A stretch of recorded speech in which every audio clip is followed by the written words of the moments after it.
আর হাসি হাসি মুখ, তার মানে আমাদের সোনা মা। হ্যাঁ, উফ, সোনা মার ভিডিও দেখতে দেখতে আমি হেসে হেসে পাগল হয়ে গেছি, বিশ্বাস করো। এত কথা বলতে পারে, মানে ভাবা যায় না। কি বলছে না, সিচ্চু ভেঙে ফেলেছে, ছিঁড়ে দিচ্ছে। হ্যাঁ, আমার বই ছিঁড়ে দিয়েছে, মানে ও এটাই বোঝাতে চাইছিল আর কি, বুঝেছো? তো চলো, কেমন আছো সবাই? আশা করি সকলেই ভালো আছো, আমিও ভালো আছি। বেঙ্গলি ব্লগ বাই সোমাতে তোমাদের সকলকে অনেক অনেক ভালোবাসা জানিয়ে আজকের ব্লগ মানে আমার কিছু কথা তোমাদের সাথে শেয়ার করতে চলে এলাম। তো রোহন সোনামাকে নিয়ে বসেছে, মানে সোনামাকে নিয়ে ক্যামেরা অন করেছে, আর সোনামা এক নাগাড়ে বলে যাচ্ছে। কি বলছে? সিজ্জু ওর বই ছিঁড়ে দিয়েছে। আসল যে ব্যাপারটা ওটা হচ্ছে, সে স্কুলে যাবে কি করে? হ্যাঁ, রোহন ওখানে 20 বার জিজ্ঞেস করেছে, তাহলে কি তুই স্কুলে যাবি না? তাহলে কি তার আজকে স্কুল যাওয়া হবে না? তুই কি স্কুলে যাবি? সেই কথার উত্তর সবার লাস্টে। কিন্তু ওর একমাত্র অভিযোগ সিজ্জুর ওপরে। হ্যাঁ, সিজ্জুকে একটা দুম করে মেরেও দিয়ে এলো। তোমরা কি দেখেছো সেটা?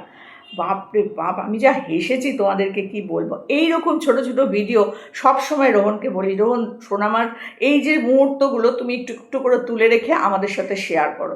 এই ভিডিওটা কত যে ভালো লাগলো আমাদের দেখতে, তোমাকে কি বলবো। তা আমরা সব কিছুই, সোনামার সব কিছুই লিসানের চ্যানেল থেকে দেখতে পাই। লিসানের চ্যানেল থেকে দেখবো, অবশ্যই দেখবো, কিন্তু তোমার চ্যানেল থেকে এই যে তোমার বাড়িতে যে ঘটনাগুলো ঘটে সেগুলো তো রোহনের এই লিসানের ভিডিও থেকে আমরা দেখতে পাই না, তাই না? সেই ভিডিওগুলো যদি তোমার চ্যানেল থেকে প্রতিদিন দুটো একটা করে দেখতে পাই, তাহলে আমাদের কিন্তু মনটা ভরে যায়, মনটা ভরে যায়। এই যে ওর খাওয়া, ওর চান করা, ওর দুষ্টুমি, সিজ্জুর সাথে খেলা, ওই যে হাঁস মুরগি তাদের সাথে খেলা, এইগুলো যখন দেখি না, আলাদা রকম একটা ভালো লাগা থাকে। এগুলো তো আমরা লিসানের ভিডিওতে দেখতে পাই না, তাই না? তো যাই হোক, আজকে রোহন তো খুব সুন্দর করে ভিডিওটা করেছে। সারাক্ষণই সোনামার দিকেই ক্যামেরা, আর সোনামার মুখ, বাপরে বাপ, চোখ এরকম গোল গোল, চুল এরকম উস্কো খুস্কো, যদিও একটা বাঁধা আছে, তো সেই অবস্থায় চোখ বড় বড় করে বলে যাচ্ছে কি না ওর বই ছিঁড়ে ফেলেছে। মানে এতদিন বাদে রাহুল বলছি, এতদিন বাদে রোহনের হয়তো মনে পড়েছে যে মেয়েকে এবার একটু স্কুলে পাঠাতে হবে। তা না হলে বইয়ের খোঁজ করে কী লাভ? স্কুল তো যায় না, বাড়িতে তো পড়ে না, তাহলে আর বই খুঁজে কি হবে? তো আমরা যে রোজ গলা ফাটিয়ে ফাটিয়ে চিৎকার করছি যে বাচ্চাটাকে একটু স্কুলে পাঠাও, বাচ্চাটা যে স্কুলে ভর্তি হলো, স্কুলে যায় না কেন? মারিয়াম নিশ্চয়ই স্কুলে যাচ্ছে, কিন্তু সোনামা কেন স্কুলে যাচ্ছে না? স্কুলটা কিন্তু বাড়ির একদম কাছে, খুব যে দূরে তা নয়, কিন্তু স্কুলটা একদম বাড়ির কাছে, মানে 2-4-10টা বাড়ির পরেই হবে হয়তো রোহনের বাড়ির থেকে। তো সেখানে রোজ স্কুলে পাঠানোটা কিন্তু খুব জরুরি। বইটা ছিঁড়ে গেছে, ঠিক আছে চলো, বই তো একদিন দেখেছিলাম বটি দিয়ে দিয়ে কাটছে, তা সিজ্জুর নামে দোষ দিল। বই কিন্তু কেটে ফেলেছে একমাত্র এই নিজেই, মানে আমাদের সোনামায়। একদিন দেখলাম না আমরা বটি দিয়ে বই কাটছে, তোমরাও তো সবাই দেখেছিলে, বলো দেখি। এখন সে সিজ্জুর নামে দোষ দিচ্ছে, কি করা যায় বলো? ওর কোনো দোষ নেই, ওর কোনো দোষ নেই। তো যাই হোক, সোনামা তো খুব রেগে আছে, চোখ গোল গোল করে বড় বড় করে মাথা ঝাঁকিয়ে ঝাঁকিয়ে বলে যাচ্ছে, সিজ্জু, হ্যাঁ হ্যাঁ, রোহন যখন বলছে সিজ্জু বই ছিঁড়েছে, হ্যাঁ, সিজ্জু কি বই তোর ছিঁড়ে দিয়েছে? হ্যাঁ, বই ছিঁড়ে, হ্যাঁ। ও কি যে বোঝানোর চেষ্টা করছে, রোহন নিজেই বুঝতে পারছে না। আর এই বুঝতে না পারার জন্যই বারবার বলেছি যে ওকে একটা চাইল্ড স্পেশালিস্টের কাছে নিয়ে যাও, নিয়ে যাও, নিয়ে যাও, নিয়ে যাও। গলা শুকিয়ে গেল, কিন্তু রোহন নিয়ে গেল না।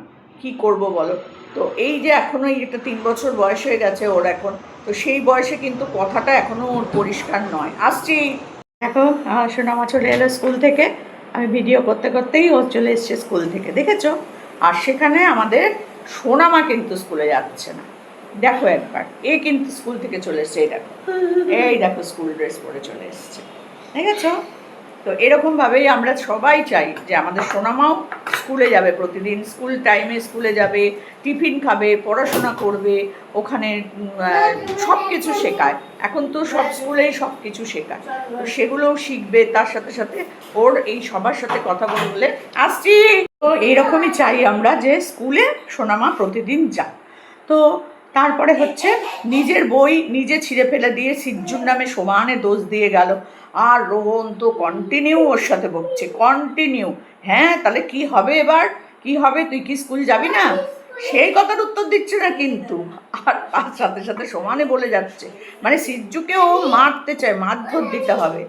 তো যতক্ষণ না ওকে সিজ্জুকে বকা হচ্ছে ততক্ষণ ওর শান্তি নেই, কারণ সব দোষ তো সিজ্জু, ওর তো কোনো দোষ নেই, ওর কোনো দোষ নেই। তো যাই হোক, সিজ্জুকে তো সে তো ইয়ের পাশে, গ্রিলের পাশে, গেটের পাশে চুপ করে বসে আছে। সত্যি করেই সিজ্জু কিন্তু ভীষণ শান্ত, প্রচণ্ড শান্ত।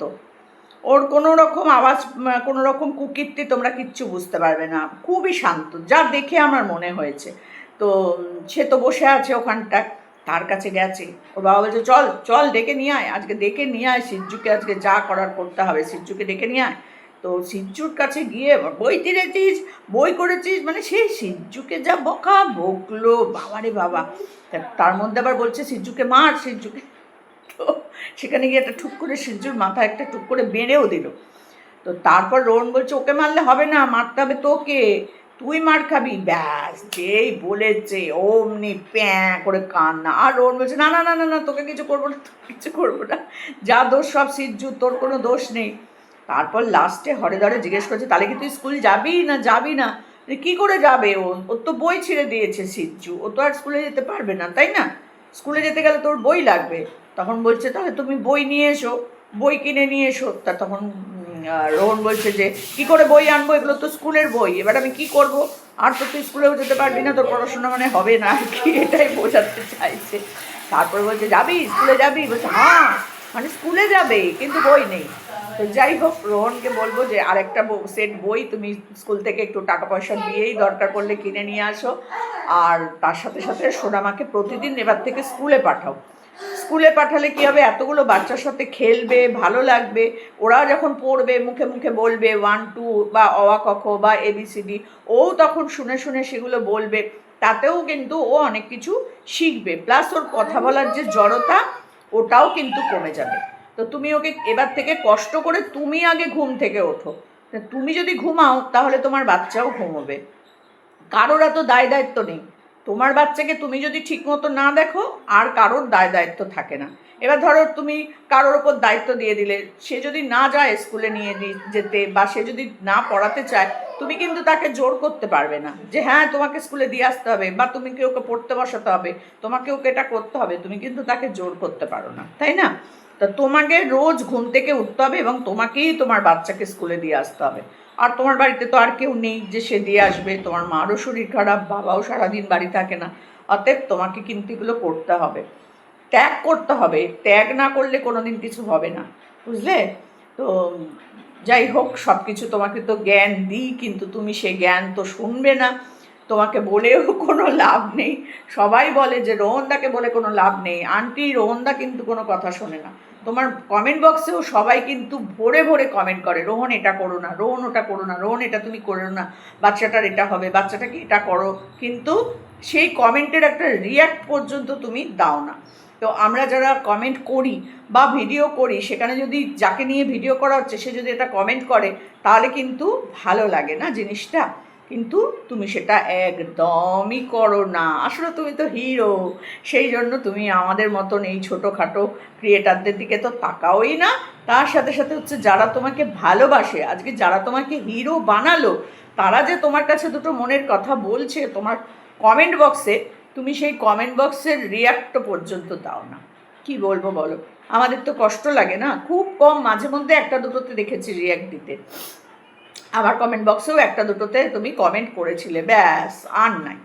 তো যাই হোক, সব মিলিয়ে একটাই কথা বলবো, বাচ্চাটাকে একটু ভালো করে ডাক্তার দেখাও ফার্স্ট, আর ফার্স্ট হচ্ছে স্কুলে পাঠাও প্রতিদিন টাইম করে, একটা নির্দিষ্ট টাইমে ওকে ঘুম থেকে উঠিয়ে তৈরি করে দাঁত মুখ ফ্রেশ করে দাঁত ফাত মেজে জামা কাপড় ছাড়িয়ে সুন্দর করে ওকে স্কুলে পাঠাও। আর সেকেন্ড হচ্ছে ওকে একটা চাইল্ড স্পেশালিস্ট দেখাও, এটা কিন্তু দরকার, কারণ ওর কিন্তু চেহারাটা খুব খারাপ হয়ে গেছে, ভীষণ খারাপ হয়েছে। তো ওকে একটুখানি সুস্থ স্বাভাবিক করতে হবে। তো সেই জন্য ডাক্তারদের একটা চার্ট দিয়ে দেয় যে এটা এটা খাওয়াবেন, এই সময় খাওয়াবেন, এইগুলো করবেন, এগুলো করবেন না, একটা চার্ট দিয়ে দেয়। তো তুমি একটু সেগুলো ফলো করো, কারণ বাচ্চাটার খুব খুব ওজন কম। আমি তোকে কোলে নিয়েছি সেই জন্য বলছি, একটু 3 বছরের বাচ্চার যেরকম ওজন আমার মনে হয় সেটা আছে কি না, এখন ওজন করলে তবে বোঝা যায়। তো যাই হোক, তুমিও রোগা রোগা, তোমার মেয়েও রোগা রোগা, তাতে কোনো অসুবিধা নেই। তো সব মিলিয়ে ভিডিওটা তো আমার খুব ভালো লেগেছে, আর ভীষণ ভীষণ এনজয় করেছি। ঠিক এই রকম ভিডিও ও সারাদিনে কি করে না করে সেইগুলো ছোট ছোট ছোট ছোট করে আমাদের কাছে প্রতিদিন দাও। এখন তুমি ঘুরে বেরিয়ে চলে এসেছো, এরপর তোমার কবে হায়দ্রাবাদ যাওয়া সেটাও জানি না, কবে তুমি টিকিট কাটছো, আদৌ তুমি হায়দ্রাবাদ যাবে কি না আমি এখনো পর্যন্ত মানে সংশয়ে আছি যে যাবে কি, ও কি আদৌ যাবে না ও নিজেকে সুস্থ ভাবছে। আমি বলবো কিন্তু বারবার করে তোমার যাওয়া উচিত। ঈদ মিটে গেছে, ঘুরে বেড়ানো মিটে গেছে, কাশ্মীর গেছো, মুর্শিদাবাদ গেলে, সব হয়ে গেছে, এবার কিন্তু তোমার হায়দ্রাবাদ যাওয়ার পালা। এবার তুমি হায়দ্রাবাদ যাও, গিয়ে ট্রিটমেন্টটা পুরোপুরি ঠিকঠাক করো, করে তারপরে তুমি স্বাভাবিক জীবনে ফিরে আসো, রান্না বান্না ঘরের কাজ, কারণ তোমার তো ডেলি ব্লগ, তুমি একজন ব্লগার, তো সেগুলো দেখাও, সাথে সোনামার ভিডিও প্রত্যেক দিন দাও, যে মেয়েটাকে ঘুম থেকে তুললে, ঘুম থেকে তোলার পর ও ফ্রেশ হলো, তারপর তাকে স্কুলে জামা কাপড় পরিয়ে সুন্দর করে স্কুলে দিয়ে এলে, কি টিফিন দিলে সেগুলো সব দেখালে, তারপর সে স্কুল থেকে আসার পর তাকে স্নান করালে, জামা কাপড় পরিয়ে খাওয়ালে, তার মাঝে তুমি রান্না করলে। এই যে দিনের যে প্রতিদিনের যে ব্লগটা, এইটা তুমি সুন্দর করে করে করো। আর তোমার তো ভিডিও দিলে মোটামুটি 30-35 হাজার তো হবেই হবে। এবার যদি তুমি ডেলি দিতে থাকো তাহলে আর একটু নিশ্চয়ই বাড়বে। তো সেইভাবে চ্যানেলটাকেও গ্রো করো, আর তার সাথে সাথে সোনামার ভিডিওগুলোও আমাদের কাছে পাঠাও। আজকের ভিডিওটা দেখে সত্যি বলছি মনটা ভরে গেছে, খুব ভালো লেগেছে ভিডিওটা। তো চলো, এটুকুনি বলার ছিল, বাচ্চাটার যত্ন নিও, আর কিছু না। চলো, টাটা।